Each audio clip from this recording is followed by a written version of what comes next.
मेरे प्यारे मित्रों, आप सबको नमस्कार, स्वागत है। तो आज ग्रुप डी का जो है, हम लोग ज्योमेट्री के प्रीवियस ईयर का क्वेश्चन का सॉल्यूशन करेंगे। जैसा कि आपने देखा कि इसके पहले 100 तक का मैंने पिनाइकल के बुक से सॉल्यूशन कर दिया हूं।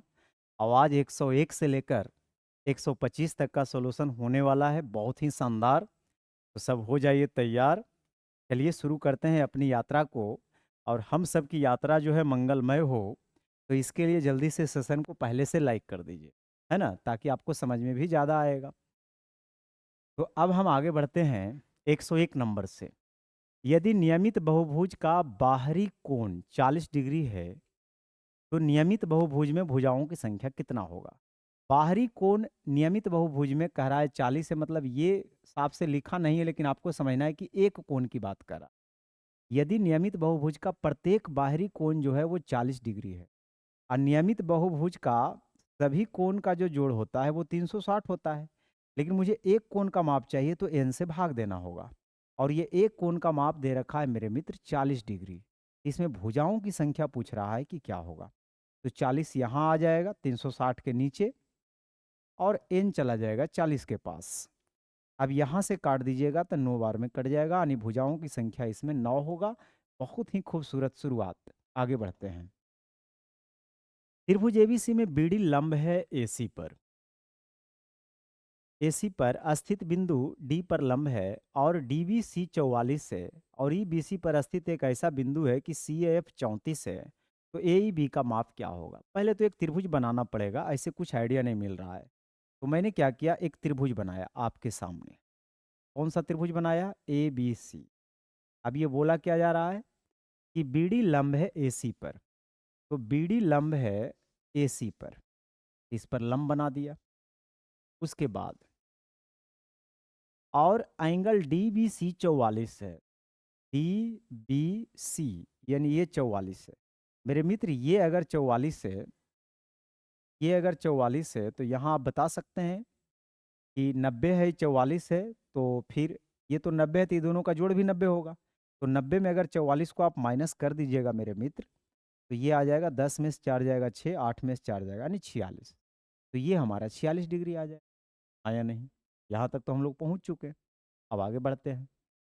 फिर कह रहा है ई बीसी पर एक ऐसा बिंदु है, ई जो है बीसी पर एक ऐसा बिंदु है कि सी ए ई 34 है।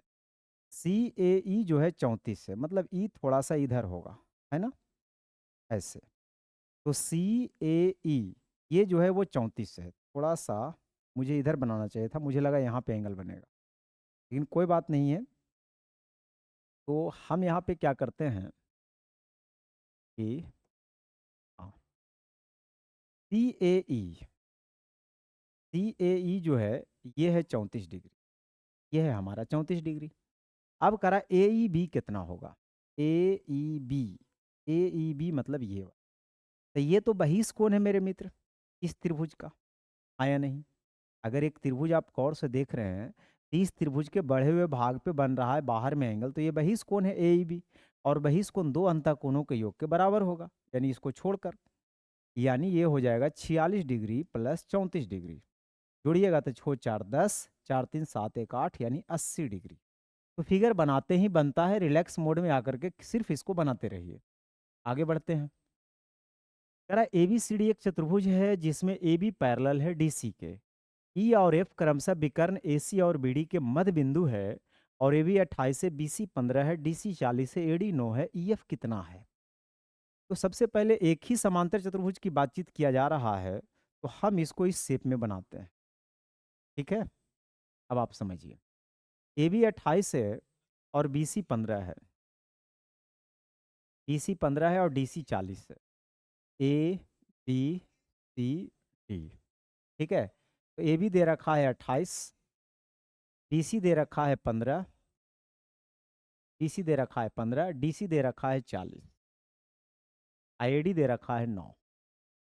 हाँ जी, ई एफ की लंबाई हमसे पूछ रहा है। तो पहली बात यह है कि दोनों विकर्ण, क्या बोल रहा था विकर्ण के बारे में? बोला जा रहा था कि ई और एफ क्रमशः विकर्ण ए सी और बी डी के मध्य बिंदु है। ए सी और बी डी के मध्य बिंदु है। तो ए सी के मध्य बिंदु और बी डी के मध्य बिंदु, तो AC के मध्य बिंदु जो है वो कौन है? E है और ये F है। तो ये आपसे जानना चाह रहा है कि EF का लेंथ जो है वो कितना होगा। मेरे मित्र ध्यान से समझिएगा मेरी बातों को, कि अगर EF का लेंथ आपसे पूछेगा, EF का लेंथ पूछेगा, तो जो समांतर भुजा वाला है ना, इसके अंतर का आधा कर देना है। इसके अंतर का आधा कर देना है, तो आधा पहले कर लीजिए, उसके बाद अंतर, यानी 40 माइनस 28। 1/2 गुने 40 में 28 अगर घटाइएगा तो ये 12 आ जाएगा, यानी 6 आ जाएगा। तो ये साइड से मुझे कोई मतलब नहीं है, ये साइड कितना ही देल रहे। अगर ये वाला विकर्णों के मध्य बिंदु से ज्वाइन करके ये वाला अगर पूछेगा, तो आपको क्या कर देना है? आपको कर देना है कि जो समांतर भुजा रहेगा उसके डिफरेंस का आधा कर देना है, तो डायरेक्ट क्या निकल जाएगा? EF का लेंथ निकल जाएगा। ठीक है, आगे बढ़िए। किसी चतुर्भुज ABCD में A 86 है और B 72 है, C और D के समद्विभाजक O पर मिलते हैं, तो DOC कितना हो? देखिए, चतुर्भुज एक ABCD के बारे में बातचीत कर रहा है, हम जैसे मन करे वैसे चतुर्भुज बना रहे हैं, इसमें कोई रोक टोक नहीं है। ठीक है, जिसमें बोल रहा है कि A 86 है, A को मैंने 86 कर दिया, और B 72 है, इसको मैंने 72 बना दिया। CD के समद्विभाजक, C और D के समद्विभाजक कहाँ पे मिलने की बात कर रहा है? तो C और D के समद्विभाजक O पे मिलता है, और आपसे ये एंगल पूछ रहा है कि ये एंगल कितना होगा। ठीक है, बहुत ही प्यारा सवाल है, आप इसको बनाने के लिए सीख सकते हैं, लेकिन ऐसा सवाल में जो दिल करे वैल्यू पुट कर लीजिए। जो दिल करे वैल्यू पुट कर लीजिए, सबसे आंसर सेम आएगा। आप जो मानना चाहें, जैसे सुविधानुसार अगर इसको हम जोड़ते हैं तो कितना हो रहा है? 6 2 8 और 8 7 15 1 16। 8 7 15 ना, 6 2 8 8 7 15 158 हो रहा है, तो 2 यानी 22। तो मैं क्या कर लेता हूँ, सुविधानुसार इसको 11 11 मान लेता हूँ। 11 11 22 हो गया। अगर यहाँ 22 आप जोड़ दीजिएगा तो ये आ जाएगा 180। 8 2 10 15 2 17 1 18। यहाँ जब 180 है तो ये अकेले 180 होना पड़ेगा, लेकिन आपको अजीब सा लग रहा होगा कि 180 थोड़ी है। तो हम तरीका से मतलब नहीं है, तरीके का थोड़ी कोई नंबर मिलता है। हम तो जीरो भी मान के बना देंगे, माइनस भी मान के बना देंगे, सब पर बनेगा। तो हम तो सुविधा अनुसार देख रहे हैं ना। अब आपको लग रहा होगा कि ये स्ट्रेट एंगल नहीं है, आप 180 कर रहे हैं। ठीक है, तरीका गलत है, लेकिन आंसर में कोई अंतर नहीं आया। तो मुझे पता है कि चारों एंगल का जो सम होगा वो 360 होगा, जिसमें 180 3 एंगल का सम हो चुका है। इसको 90 90 होना पड़ेगा, हाँ या नहीं? तो 90 और 11 को अगर जोड़िएगा तो 90 11 101, यानी इसको 79 होना पड़ेगा। ये 79 डिग्री आप किसी भी तरीका से बनाइएगा ना, तो 79 डिग्री ही आएगा। अगर आप इसको 0 डिग्री भी कर दीजिएगा, इसको 0 डिग्री भी आप ले लीजिएगा, मान लो ये 0 है हमारा, ये भी 0 होगा, 158 बनेगा। तो आप करिए क्या, 158 बनेगा यहाँ जोड़ करके, तो 360 में अगर 158 को आप माइनस करोगे तो यह आ जाएगा, 10 में से 8 जाएगा 2, और 35 में से 15 जाएगा तो कितना, 20, 202। तो 202 आ जाएगा, तो ये 101 101 हो जाएगा, ये 101 होगा, ये 101 होगा। अगर ये 101 है मेरे मित्र, ठीक है, तो 79 होगा, तभी तो जोड़ेंगे तो 180 होगा, क्योंकि तो जीरो होल है। तो मैंने देखा कि जीरो बना करके भी मैंने क्या कर दिया, 79 डिग्री ला दिया। तो आप कोई भी एंगल पुट कर सकते हैं, उसमें कोई दिक्कत वाली बात नहीं। ABCD के समांतर है, एक तिर्यक रेखा PQ ABCD को क्रमशः E और F पर प्रतिच्छेद करती है। AB जो है CD के समांतर है। AB किसके समांतर है? CD के समांतर है।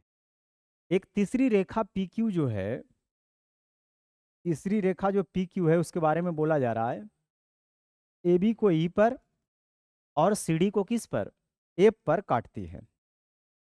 यदि PEB 78 है, PEB ये दिल है 78 डिग्री, अगर ये 78 है और ABCD के बीच G एक ऐसा बिंदु है, AB और CD के बीच G एक ऐसा बिंदु है कि BEG 18 है, BEG तब G यहाँ होगा, तो ये 18 डिग्री, और GFE 30 है, GFE GFE यानी ये 30 डिग्री दिल है। हमसे पूछ रहा है कि EGF कितना होगा, ये वाला एंगल पूछ रहा है। तो जब ये एंगल पता चल जाएगा तो फिर ये भी एंगल निकाल लीजिएगा। तो यहाँ अगर आप देखने का काम करें तो मेरे मित्र आपको पता है कि ये 78 है, ये कितना है 78, तो संगत के कौन से, ये भी 78 होगा, ये भी 78 होगा, हाँ या नहीं? नहीं तो ऐसे करिए ना, ये सभी कोनों, हमको ये वाला एंगल ना चाहिए, तो सभी कोनों का योग कितना होगा, 180 होगा, क्योंकि सीधा लाइन है। तो 78 18 कितना हो रहा है, 8 8 16 7 1 8 1 9, 96 हो रहा है। तो 180 में 96 को आप माइनस कर लो, 10 में 6 जाएगा 4, 17 में से 9 जाएगा 8, यानी यहाँ से क्या आ जाएगा, ये 84 डिग्री आ जाएगा। तो 84 और 30 कितना हो जाएगा, 114। ये दोनों का जोड़ 114 हो रहा है, और 180 में अगर 114 को आप माइनस कर लोगे तो 10 में से 4 जाएगा 6, 7 में से 1 जाएगा 6, तो ये इसका वैल्यू जो आ जाएगा वो 66 डिग्री आ जाएगा। कितना डिग्री आ जाएगा, 66 डिग्री। तो सिंपल सवाल है, इसमें तो कोई जान है नहीं। यदि कोण इतना और इतना पूरक है यानी कॉम्प्लीमेंट्री है तो एक्स का वैल्यू क्या होगा। कॉम्प्लीमेंट्री एंगल बोला ही तब जाता है जब दोनों एंगल का जोड़ कितना डिग्री होता है, 90 डिग्री होता है, और सप्लीमेंट्री में 180 होता है। तो कॉम्प्लीमेंट्री में दोनों एंगल का सम आपको कितना कर लेना है, 90 कर लेना। 80 जाके घट जाएगा 10, 10 5 15, 3 पचे 15, यानी एक्स कितना निकल जाएगा, 5। तो एक्स का वैल्यू हमसे पूछ रहा था, तो ये हो जाएगा 5। 5 तो है नहीं। 3x माइनस 5 डिग्री और 80 डिग्री पूरा कोनों का एक युग्म बनाते हैं, तो अच्छा दोनों का जोड़, तो पूरा कोण का मतलब ही होता है भाई दोनों का जोड़ 90 डिग्री। तो 80 उधर जाके घट जाएगा, तो 10 10 5 15, 3 पचे 15, एक्स 5 ही आएगा। एक्स का वैल्यू पूछ रहा था तो एक्स 5 आएगा।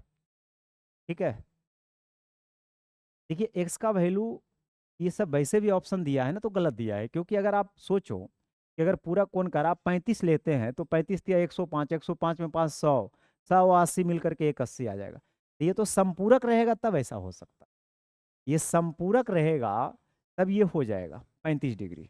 45 तो आप रख ही नहीं सकते हैं, क्योंकि 45 या 135 में 5 जाएगा तो 130, 180 कहाँ, 180 से ऊपर चला जाएगा।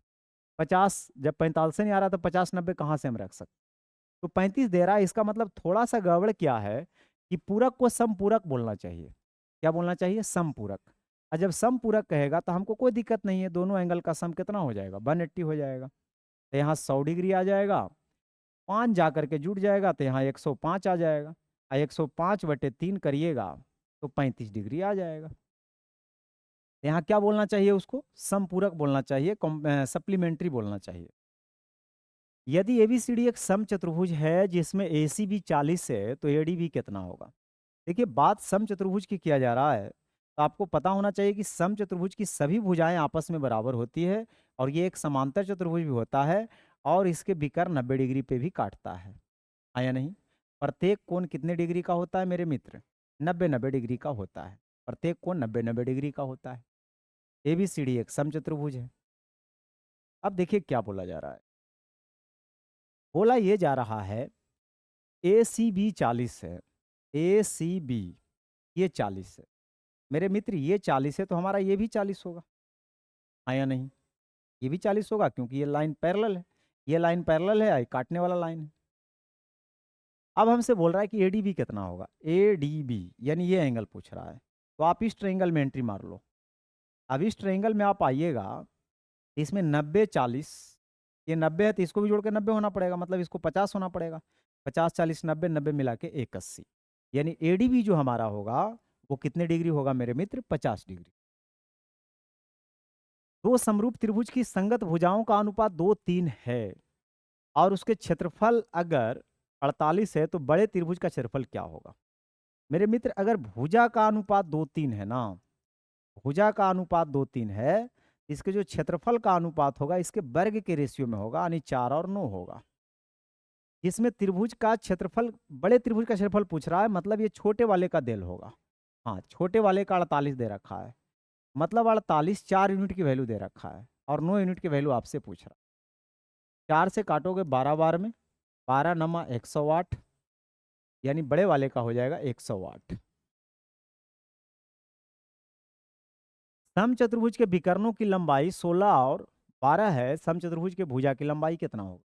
रही बात समचतुर्भुज का, तो अभी मैंने आपको बताया कि इसकी सभी भुजाएं आपस में बराबर होती है, इसके विकर्ण 90 डिग्री पे काटने का काम करता है, और बाइसेक्ट भी करता है, और 90 डिग्री पर भी काटता है। अब सुनिए, विकर्ण की लंबाई 16 12 है। अगर आप 16 इसको बनाते हैं तो ये 8 8 हो जाएगा, ये 12 है तो ये 6 6 हो जाएगा, और यहाँ 90 है तो 6 है, 8 है तो ये 10 होगा ट्रिपलेट से। भुजा की लंबाई पूछ रहा था तो आ जाएगा 10 cm। त्रिभुज एबीसी में एबीसी 90 है, एक त्रिभुज एबीसी है जिसमें एबीसी के बारे में बोला जा रहा है कि ये 90 डिग्री है और बी ए बराबर बी सी है। जितना बी ए है उतना बी सी है, मैंने आइसोसेलेस राइट एंगल ट्रायंगल है। ए और सी के कोण बताइए क्या होगा, बराबर होगा, यानी 45-45। क्योंकि भुजा बराबर है तो उसके सामने का कोण भी बराबर होगा, तो 45-45 होगा। आगे बढ़ते हैं। 111। दो पूरा कोणों के मापों का अंतर 24 है तो बड़े कोण का माप कितना होगा? पूरा कोण में अभी मैंने बताया कि जब दो कोणों का जोड़ कितना डिग्री होता है, 90 डिग्री होता है। तो दोनों कोणों का जोड़ तो 90 डिग्री है, लेकिन अंतर के बारे में बोला जा रहा है कि वो 24 है।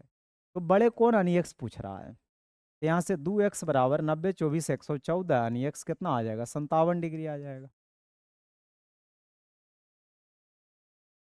एबीसीडी एक समलंब चतुर्भुज है जिसमें बीसी जो है एडी के पैरेलल है।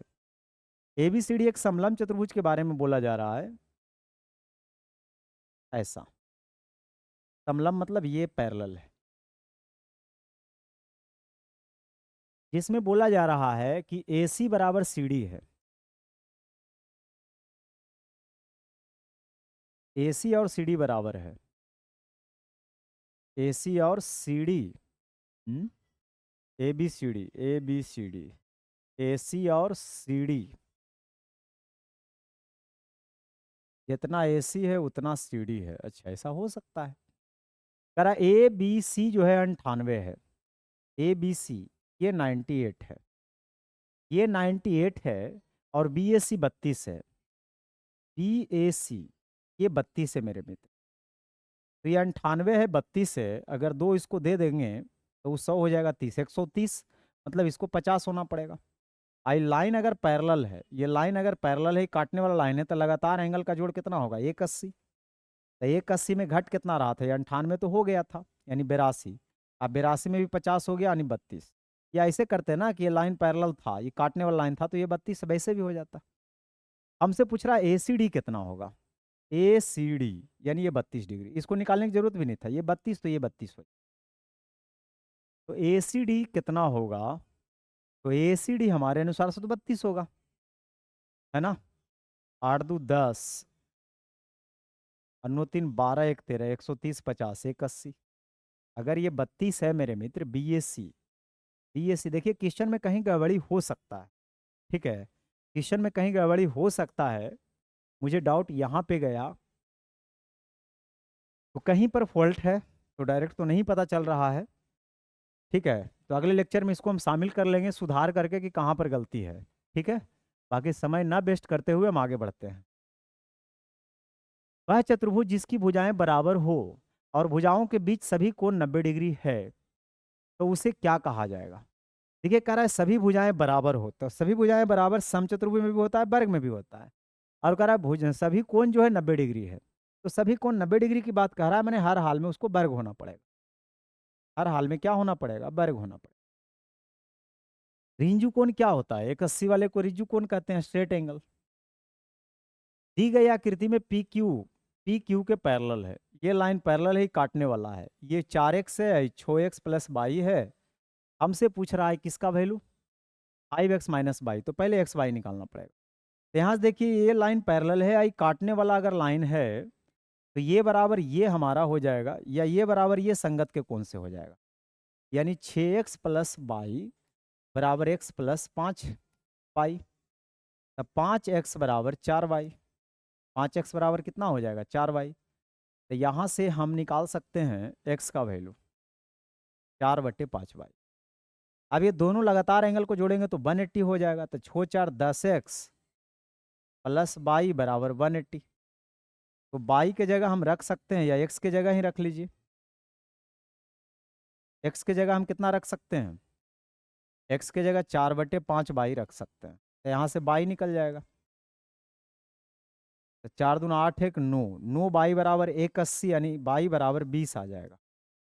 तो 22 जब हमारा 20 आ गया, तो 22 के जगह आप 20 रख लीजिए, तो 5 चौ 20, 4 चौ 16, यानी x आ जाएगा 16 डिग्री। अब हमसे पूछ रहा है कि 5x माइनस 22 कितना होगा। अब 5x के जगह 16 और 22, तो बाई के जगह मुझे कितना रखना चाहिए, 20। तो 16 25 80 में 20 जाएगा तो 60 डिग्री आ जाएगा। चलिए आगे बढ़िए। एक त्रिभुज की समान भुजाओं के सम्मुख कोण क्या होते हैं, बराबर होते हैं। समान भुजा रहेगा तो उसके सामने वाला कोण भी क्या होगा, बराबर होगा। असमान भुजा रहेगा तो कोण भी असमान होगा। बड़ी भुजा रहेगा तो कोण भी उसके सामने बड़ा होगा। कोण का ही फैलाव भुजा होता है। यदि एक समबाहुभुज के प्रत्येक अंतःकोण का माप 144 डिग्री है तो इसकी भुजाओं की संख्या कितना होगा। प्रत्येक अंतःकोण का माप कैसे निकालिएगा। पहले तो आपको सभी अंतःकोण का योग पता होना चाहिए, n-2 गुना 180 डिग्री। एक कोण निकालना है तो n से भाग। ठीक है, इसमें n का वैल्यू निकालने के लिए बोल रहा है। काट दीजिए। 18 से 10 बार में, 18 से 8 बार, 2 से 4 बार में, 2 से 5 बार। तो 5n माइनस 10 बराबर 4n। यहाँ से n बराबर 10 आ जाएगा। यानी भुजाओं की संख्या कितना होना चाहिए, 10 होना चाहिए। क्रमशः डी और ई त्रिभुज ए बी सी की भुजाएं ए बी और ए सी के मध्य बिंदु है और बी सी अगर 6 cm है और डी बी सी के पैरेलल है तो डी कितना होगा, 3 हो जाएगा, उसका डायरेक्ट आधा। कैसे समझ लीजिए। अगर आप ए बी सी एक त्रिभुज बनाते हैं तो डी और ई ए बी सी की भुजाएं ए बी और ए सी के मध्य बिंदु है, तो इसका मिड पॉइंट है। और डी पैरेलल बी सी है तो दो साइड के मिड पॉइंट को ज्वाइन करने वाला लाइन सेगमेंट पैरेलल भी होता है। नहीं भी देता ना तभी पैरेलल हो जाता। पैरेलल भी होता है और क्या होता है, आधा भी होता है तीसरी भुजा का। जिसमें कह रहा है कि बी सी 6 है तो बी सी 6 है तो ये कितना हो जाएगा, 3 हो जाएगा। ये कंडीशन को याद रखिएगा। 119। दो समांतर रेखाएं, दो समांतर रेखाएं क्या होती है, दो समांतर रेखाएं होती है जो लाइफ में कभी नहीं मिलती है। तो दो बिंदुओं पर काटती है, काटने वाला तो खैर वैसे भी नहीं होगा, कहीं पर नहीं काटेगा, ये होगा। दी गई आकृति में ए बी और सी डी समांतर रेखाएं हैं। ए बी और सी डी समांतर रेखाएं के बारे में बोला जा रहा है, जिसमें पी क्यू द्वारा एल एम पर प्रतिच्छेदी होती है। तो फिगर में वैसे भी लिख दिया है ना, पी एल ए पूछ रहा है, पी एल ए ये वाला एंगल। तो ये 48 है मेरे मित्र, तो ये भी 48 होगा संगत के कोण से। आई लगातार दो एंगल का सम 180 होगा। 180 में 48 को माइनस कर लीजिए। 10 में से 8 जाएगा जू दू, 17 में से 4 जाएगा 13, यानी 132 डिग्री। 121। एबीसीडी एक ऐसा समचतुर्भुज है कि ए सी बी 50 है, ए सी बी ये 50 है और समचतुर्भुज की बात कर रहा था, इसको 90 तो हो ही जाएगा, तो ये हमारा 40 हो जाएगा। और ये 40 तो ये भी 40, ये 50 तो ये भी 50। आया नहीं। अब पूछ रहा है बी डी सी कितना होगा, बी डी सी। हाँ ये वाला एंगल पूछ रहा है, ये वाला एंगल कितना होगा। तो इसकी सभी भुजाएं आपस में बराबर होती है ना, बिल्कुल होती है। तो इस भुजा के सामने अगर आप इस ट्रायंगल में गौर से देखेंगे तो इसके सामने 40 है तो इसके सामने भी कितना होगा, 40। ज़्यादा इधर उधर करने की जरूरत नहीं था, डायरेक्ट आंसर था, डायरेक्ट आंसर के पास आ जाता। 122। इसमें कह रहा है 7 और 8 के माप क्रमशः क्या होगा। 7 8 के माप पूछ रहा है। दी गई आकृति में 11 11 क्या होता है, एल पैरेलल होगा एम के। डी एक तिर्यक रेखा है, 1 और 2 का अनुपात, अच्छा 1 2 का अनुपात दे रखा है 4 और 11। तो 1 2 का अनुपात 4 और 11 है, मतलब 1 को अगर 4x मानिएगा तो 2 जो है कितना है, 11x है। और लगातार दो एंगल को जोड़ेंगे तो 180, तो 11 4 15x बराबर 180 यानी x बराबर 12 डिग्री। तो ये आ जाएगा 12 चौके 48 डिग्री और 2 हमारा आ जाएगा 132 डिग्री। अब जहाँ जिसका पूछ ले, जैसे मान लो ये 48 है, ये 132 है तो ये भी 132 हो जाएगा। ये 48 है तो ये भी 48 होगा संगत कोण से। ये 132 है तो ये भी 132 होगा एकांतर कोण से। ये 48 है तो ये भी 48 होगा, ये भी 48 होगा। ये 132 है तो ये भी 132 होगा। अब जो पूछ ले आपसे, पूछ रहा है 7 और 8, तो 7 पे कितना एंगल बना है, 48। तो 7 पे 48 तो कहीं पर दिख नहीं रहा, हाँ यहाँ पर दिख रहा है 48, एक ही जगह, एगो 132, यानी सी ऑप्शन बिल्कुल सही है। चतुर्भुज एबीसीडी में कोण बी और डी का योगफल 150 है, जबकि ए और सी का अनुपात 4 3 है।